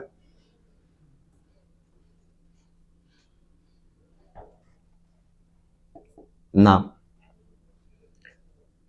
n तो हमारा कांस्टेंट रहेगा ना, बराबर है। हमारा वैरी क्या हो रहा है, सिर्फ R वैरी हो रहा है। तो और n अगर कांस्टेंट है तो उसके ऊपर समेशन अप्लाई होगा क्या, नहीं होगा। तो क्या हो जाएगा, ये n multiplied with summation of n-1C R-1। यहां तक समझ में आ गया? ओके। अब देखो ये समेशन को अगर मैं अच्छे से अगर रिप्रेजेंट करूं, अगेन यहाँ पर R कहां से कहां तक जाएगा जी, 1 से लेकर n तक जाएगा, क्योंकि R जीरो वैल्यू नहीं ले सकता। ये समझ में आया?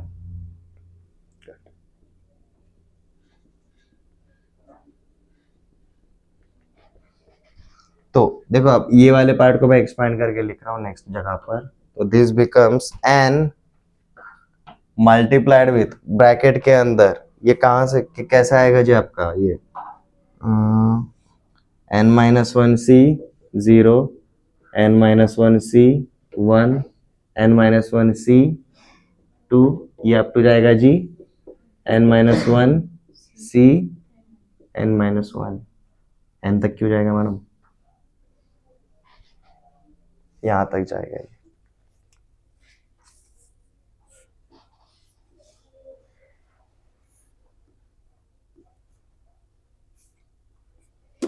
बराबर है, एवरीवन क्लियर?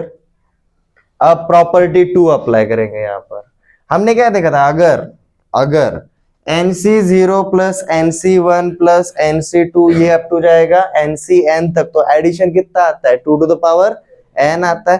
बट यहाँ पर n की जगह पर क्या है, n-1 है, तो इसका समेशन कितना आएगा, 2 to the power n-1, 2 to the power n-1। तो ये क्या हो जाता है आपका n, and this total becomes 2 to the power n-1। और यहाँ पर मैं रीजन भी लिख रहा हूँ, रीजन इज व्हाट, प्रॉपर्टी 2। ऐसा मत सोचो सर ये 2 to the power n जाना चाहिए ना, हाँ बट n की जगह पर n-1 है ना। ये समझ में आया एवरीवन? तो आपका आंसर ये आता है, बट याद रखने के लिए इसको चाहे तो इसमें कन्वर्ट कर दो, इजी हो जाएगा। डजेंट मैटर एन ऑड है या इवन,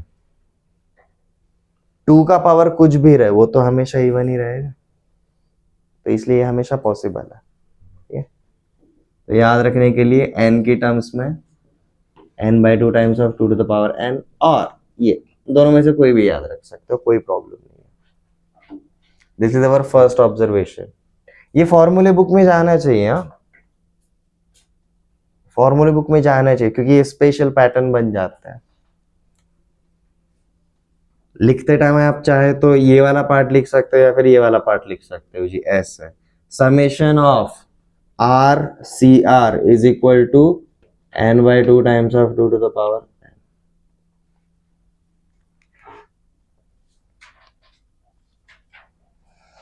ये हो गया ऑब्जर्वेशन कैसे निकाला। ठीक है, अब इसके ऊपर अगर क्वेश्चन अगर पूछा गया और n मौके पे अगर याद नहीं आ रहा है तो क्या करेंगे? सीधा n के वैल्यूज अज्यूम करके चलो। n का लोएस्ट वैल्यू क्या हो सकता है? 1 हो सकता है, तो 1 2 3, आपको 3 तक जाते जाते पैटर्न समझ में आ जाएगा। ठीक है, ये वाले पार्ट को अगर हम लिखेंगे तो क्या हो जाएगा? 0 times of C0, 1 times of C1, 2 times of C2, 3 times of C3, 4 times of C4, ये जा रहा है जी n टाइम्स ऑफ Cn। अगर मैंने n इज इक्वल टू अगर 1 लिया, मैं सिर्फ इन दोनों टर्म्स का ही समेशन देखूंगा। अगर मैंने n इज इक्वल टू 2 अगर लिया तो मैं सिर्फ यहां तक का ही समेशन देखूंगा। अगर मैंने n इज इक्वल टू 3 अगर लिया तो मैं सिर्फ यहां तक का ही समेशन देखूंगा। ये समझ में आ रहा है एवरीवन? तो मेन एग्जाम में ना लिटरली सबसे सही वाला तरीका ये हो जाता है।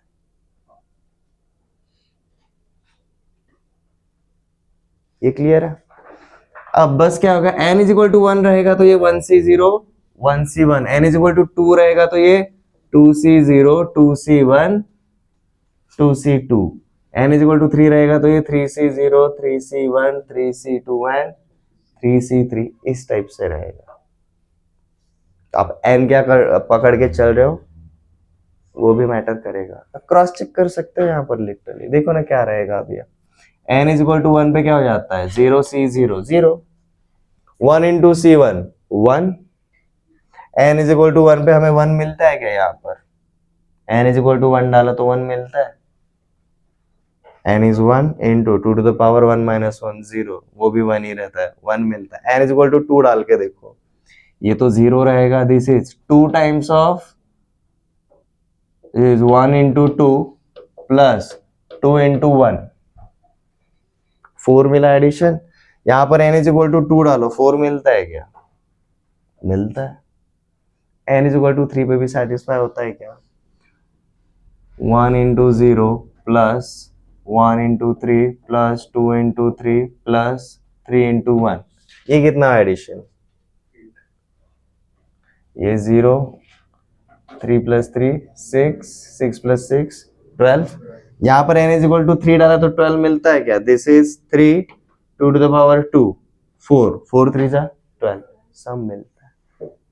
पहले कुछ इनिशियल n वाले वैल्यूज पे ये ऑब्जर्वेशन सिर्फ लिख के रेस्ट मत करो, सेटिस्फाई होता है कि नहीं वो भी क्रॉस चेक करो लगे हाथ प्रैक्टिस के टाइम पे। ठीक है, अभी तो जस्ट इंट्रोड्यूस हो रहा है। Everyone clear? ये ट्रिगो के फॉर्मूलेस की तरह इजी नहीं है। ट्रिगो के फॉर्मूले में सिर्फ पैटर्न अगर रख लिया तो हो जाता है, यहाँ पर पैटर्न तो देखना ही है, साथ में इनिशियल वैल्यूज के ऊपर क्रॉस चेक करना है। ये हम ट्रिगो के लिए भी करते ही है वैसे। नेक्स्ट ऑब्जर्वेशन पे चलें।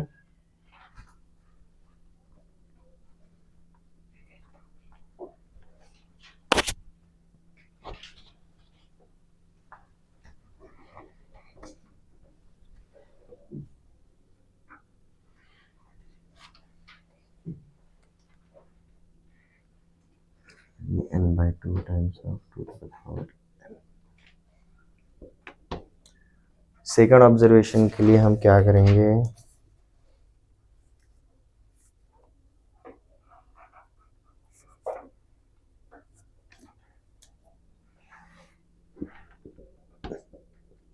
One is multiplied with C0, 2 is multiplied with C1, 3 is multiplied with C2, तो ये ऐसा आगे जाते क्या होगा जी, n+1 मल्टीप्लाइड विथ Cn।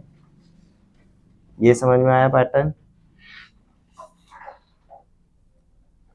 पहले वाली जगह पर क्या था जी, summation of are C R, यहां पर अब क्या हो रहा है, summation of r+1 multiplied with C R, ये हो रहा है अब यहां पर। ठीक है, पहली टर्म पहले r के वैल्यू से मल्टीप्लाई कर रहे थे, अब टर्म वाली पहली टर्म को 1 से मल्टीप्लाई किया, दूसरे टर्म को 2 से, तीसरे बाइनोमियल कोएफिशिएंट को 3 से, n+1th बाइनोमियल कोएफिशिएंट को n+1 से मल्टीप्लाई किया, हमने ये बनाया। इसका आंसर है जी n+2/2 multiplied with 2 to the power n।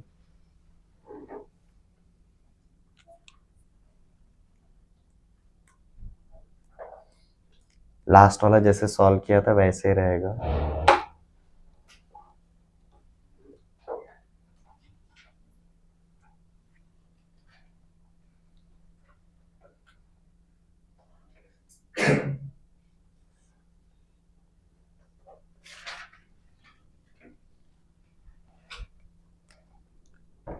तो देखो यहां पर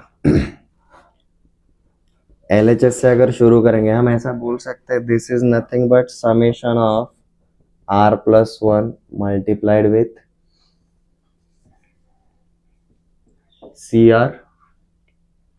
r का वैल्यू 0 है तो 1 से मल्टीप्लाई किया, 1 है तो 2 से मल्टीप्लाई किया, 2 है तो 3 से मल्टीप्लाई किया, n था तो n+1 से मल्टीप्लाई किया। ये वाला फॉर्मेट है, ऐसा बोल सकते हैं हम। आप यहाँ पर हमें r+1 को अगर एलिमिनेट करना रहेगा तो हम कैसे जाएंगे,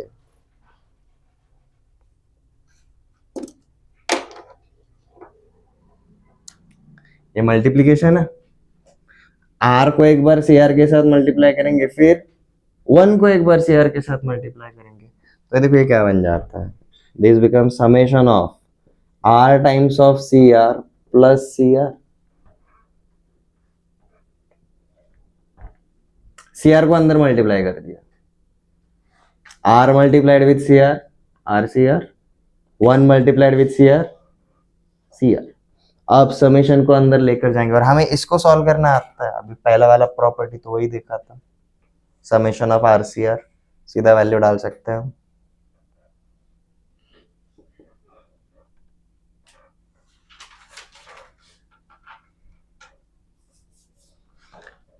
तो this become summation of rcr plus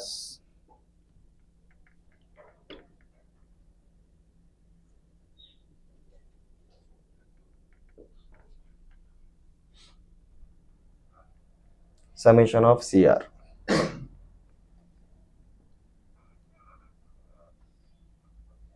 summation of rcr क्या देखा था, n/2 into 2 to the power n, यही देखा था प्रीवियस ऑब्जर्वेशन से। एंड समेशन ऑफ cr, ये तो प्रॉपर्टी 2 है, this is nothing but 2 to the power n।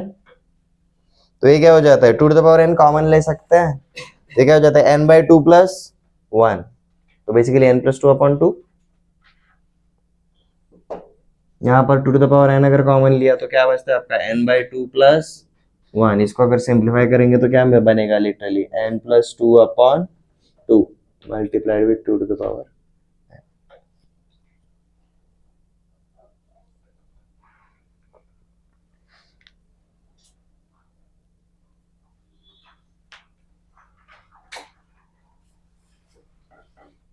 अब नेक्स्ट ऑब्जर्वेशन है नहीं बट मजा देखना है, पैटर्न देखेंगे। ठीक है, जब हमने किसी भी इससे मल्टीप्लाई नहीं किया तो हमारा क्या आता था, 2 to the power n property 2। अब हमने क्या किया जी, 0 से इधर मल्टीप्लाई किया, 1 से इधर किया, ठीक है, ठीक है, 2 से थर्ड को किया, n से n+1 को किया, तो हमें क्या मिला जी, n/2 मिला।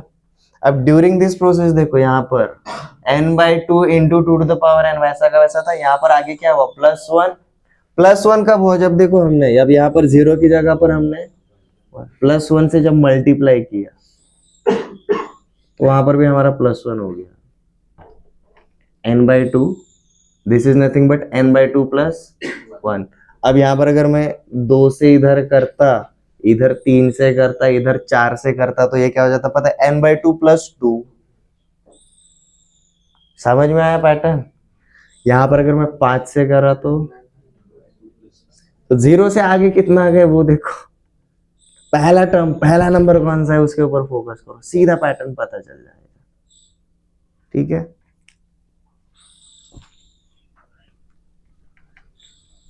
तो अब इसी हिसाब से मुझे एक बात बताओ, पहला वाला पैटर्न याद रखना, बाकी अगले वाले याद रखने की जरूरत नहीं, सेम पैटर्न पता चल जाएगा। अब ये प्रॉपर्टी नहीं, जस्ट एक एग्जांपल। अगर मैंने 5C0, 6C1, 7C2, मतलब जो भी आर का वैल्यू है उसके अंदर मैं क्या ऐड कर रहा हूँ, 5 ऐड कर रहा हूँ, 5 ऐड कर रहा हूँ। तो इस हिसाब से अगर गया तो यहाँ पर क्या हो जाएगा, n+5 मल्टीप्लाइड विथ Cn, ये सीधा क्या हो जाएगा, 0 के लिए n/2 था, 1 के लिए n/2 + 1 हुआ, 5 के लिए क्या होगा, n/2 + 5।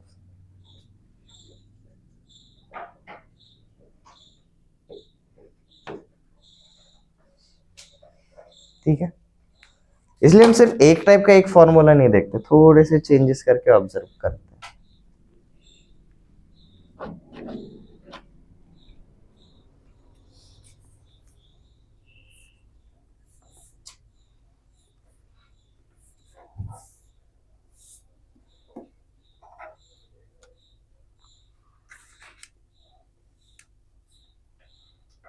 ओके, चलो एक और देखते हैं।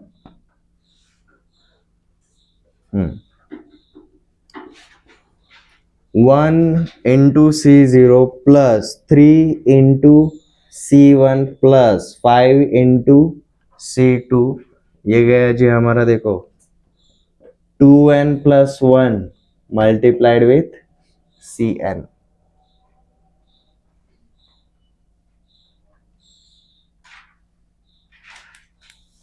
ऑड नंबर से मल्टीप्लाई करना है, पहले को 1 से, दूसरे को 3 से, तीसरे को 5 से, एंड सो ऑन। अब ये क्या आएगा, हमें ये पूछा है।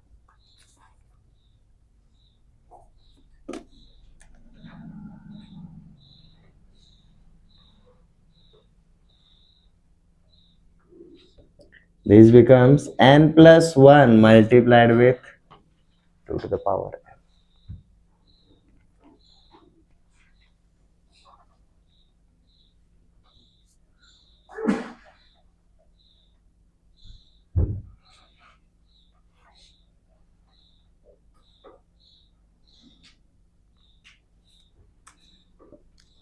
और इसी के जैसा रहेगा जी, 0 multiplied with C0, 2 multiplied with C1, 4 multiplied with C2। ठीक है, ये जाएगा जी आपका 2n multiplied with Cn। R का जो वैल्यू है उसको डबल करके मल्टीप्लाई किया। ठीक है,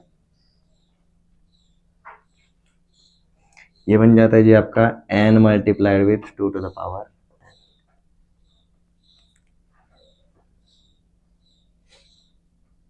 अब अगर आपको एपी अगर याद आ रहा है, आ रहा होगा ना, तो उसके हिसाब से देखना, यहां पर हर एक नंबर से जो मल्टीप्लाई कर रहे हैं उनका कॉमन डिफरेंस क्या है, 1।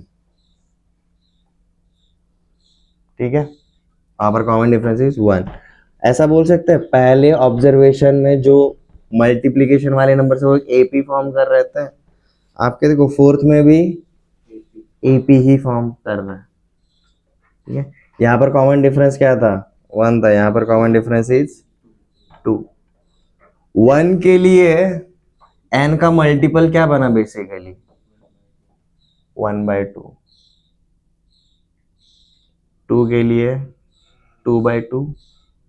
अब यही अगर 0 फिर 3 फिर 6 से करते तो क्या बनता आपका, 3n/2। हाँ, 3/2। ठीक है, समझ में आया? एंड अगेन सेम थिंग, अब ये 0 2 4 दो का है, इनमें +1 किया तो कौन सा मिलेगा, ऊपर वाला मिलेगा, और +1 करते तो क्या होता है, n की जगह n+1 मल्टीप्लाई हो गया, सेम पैटर्न। तो जैसे पहले और दूसरे को कंपेयर किया वैसे ही आप तीसरे और चौथे को कंपेयर कर सकते हो, ठीक है। और ये जस्ट बोला है इसलिए मत करो, क्या करना है, n के वैल्यूज पकड़ के चलो, always start with small values. n के आपको रिकॉग्नाइज करने के लिए वैल्यू सजेस्ट करता हूँ 2 3 एंड 4। ये 3 नंबर्स पे तो हर एक प्रॉपर्टी को क्रॉस चेक करके देखो ही देखो होता है कि नहीं, सही से होगा, फॉर श्योर होगा, तभी आप बोल सकते हो कि हाँ सर ये फॉर्मेट सही है। सिर्फ मैंने लिख के दिया इसलिए मत फॉलो करो। Everyone clear? n के इनिशियल वैल्यूज 3 तक ही क्यों करते हैं, एक पे चलो भाई मिल गया, दूसरे से चलो भाई कोइंसिडेंटली मिल गया, 3 पे हो रहा है कोई भी एक प्रॉपर्टी तो हम बोल सकते हैं ये यूनिवर्सल है, ये सब पे होगा ही होगा। ये क्लियर है? आगे कंटिन्यू करना है, आज यही रुकना है?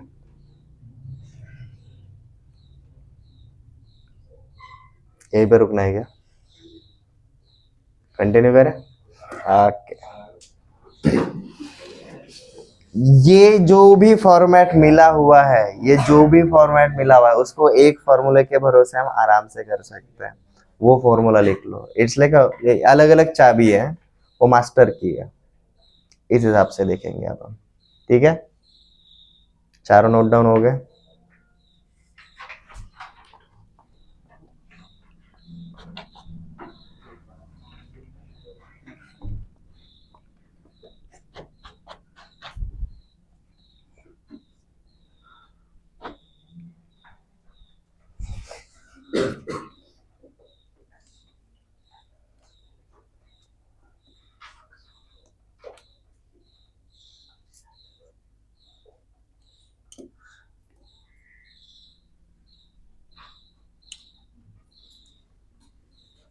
इसको ऐसा लिखना, ये नोट के तौर पर लिखना, इसको ऑब्जर्वेशन के अंदर मत लिखना। ये जो नोट है ना, ये सारे ऑब्जर्वेशंस को मैच करेगा ही करेगा। लेट्स जस्ट से हमने C0 को मल्टीप्लाई किया विथ A, AP वाला A याद आ रहा है? AP में A क्या रहता था, फर्स्ट टर्म रहता था, और कॉमन डिफरेंस क्या रहता था, D रहता था। A plus D is multiplied with C1, A plus 2D is multiplied with C2। समझ में आ रहा है पैटर्न? नीचे में वैसे चारों में वही हो रहा था, हम वैसे देखेंगे। ऐसा ये कहां तक जाएगा आपका, A plus ND multiplied with CN।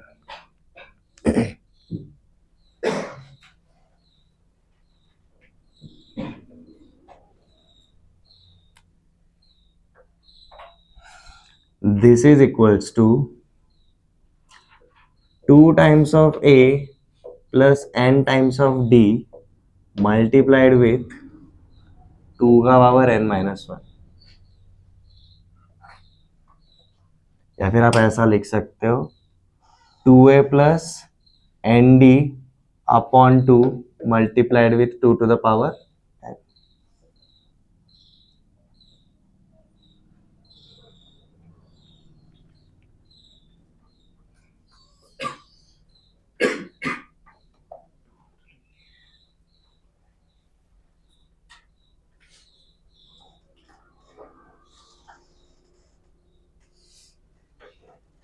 ये क्लियर है? आपके चारों के चारों फॉर्मूलेज जो है वहां पर मैच होता है। जैसे कि फर्स्ट एंड फोर्थ में आपका A क्या है, 0 है, सेकंड और थर्ड में हमारा A क्या था, 1 था, ठीक है। ट्राई करके देखना वापस ये चार फॉर्मूले पे आता है कि नहीं। हमने जो पहला ऑब्जर्वेशन किया वहां पर हमारा A इज इक्वल टू 0 था, और हमारा कॉमन डिफरेंस क्या था, 1 था, और हम कितने टर्म्स के लिए जा रहे थे, n टर्म्स के लिए जा रहे थे। डाल के देखो यहाँ पर value A is equal to 0, तो 0 plus n into D n upon 2 times of 2 to the power n, यही आंसर मिला, बराबर है। सेकेंड जगह पर क्या किया हमने, A इज इक्वल टू 1 किया, कॉमन डिफरेंस वही रखा, टोटल n टर्म्स ही थे सर, टोटल n टर्म्स ही थे ना, n का वैल्यू n तक ही जा रहा था। अब ये वैल्यू डालकर देखो क्या हुआ, a की जगह पर 1 तो 2, d की जगह पर भी ये अपॉन 2, n+2/2 टाइम्स ऑफ मिला था। फोर्थ के लिए देखो आपका a = 0, कॉमन डिफरेंस इज 2, और हम कितने नंबर्स के लिए जा रहे हैं, n के लिए तो जा रहे हैं ना, फोर्थ के लिए, ठीक है, cn तक ही तो जा रहा है, cn n पे ध्यान देना, ठीक है। ये कितना आ जाएगा आपका 2a मतलब 0 plus 2n upon 2 times of 2n, n times of 2 to the power n। Third के लिए a का वैल्यू क्या था 1, d का वैल्यू 2, और ये तो अपना cn। ये जो लास्ट वाला जो है ना बायनोमियल कोएफिशिएंट, इसका जो सफिक्स है वही आपका n रहेगा, n तो हमेशा ही रहेगा, आपके सिर्फ a और d चेंज होने वाले हैं यहाँ पर। तो यहाँ पर आपको क्या मिलेगा 2a मतलब 2, nd, d is 2 तो 2 to the power n upon 2, ऊपर से 2 अगर कॉमन लिया तो यहाँ पर क्या बचेगा सिर्फ n+1, तो n+1 multiplied with 2 to the power n, वही मिला था। तो ये रहेगा आपका मास्टर की। अब 4 फॉर्मूले याद रखने हैं क्या? 4 फॉर्मूले याद नहीं रखना है।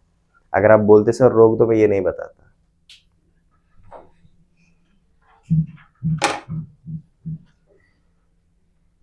नेक्स्ट लेक्चर में बताता, बट ये अभी फ्रेश गेन किया ना, तो याद रखना भी इजी हो जाता है, ठीक है।